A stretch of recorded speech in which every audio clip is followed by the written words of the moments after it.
Ako nga po pala si Eric De Los Santos. 30 years na po ako nag-work kay Toyota Balintawak. Ako po ay foreman. Ako po yung nag-supervise mostly sa mga technician sa General Job Works po. Nag-start po ako kay Toyota Balintawak noong 1993. Dumating po ako dito as a OJT. Tapos po na-absorb po ako as technician at na-promote po ako leadman to foreman po. Alam po natin na laging mayroong oportunidad sa ibang kumpanya o sa abroad. Pero para sa akin, mas pinili kong tignan ang mga pagkakataon para umunlad dito sa Toyota Balintawak.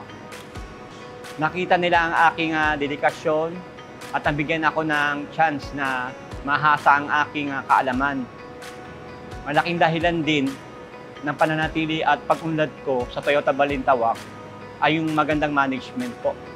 Pinaka-memorable sa akin sa Toyota Balintawak ay yung OJT pa lang kami. Binigyan na kami ng oportunidad na pagkatiwalaan ng mas critical na gawain. Dahil doon, marami kaming natutunan at mas na-motivate pa na matuto sa pagiging technician. Para sa akin, pag nababanggit yung Toyota Balintawak, ang aking naiisip ay pamilya. Sa 30 years kong nag-work dito, mas mahaba yung panahon na nandito ako sa workshop kasama ng general job team ko, parang pamilya na rin sila. Ang mabibigay kong payo sa mga nagsisimula pa lamang at sa mga nagbabalak na maging bahagi ng Toyota Balintawak, ang ating karera ay parang pagtatanim.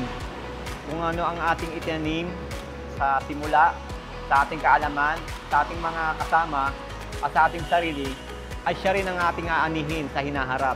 Kami ay narito upang suportahan ang inyong paglago.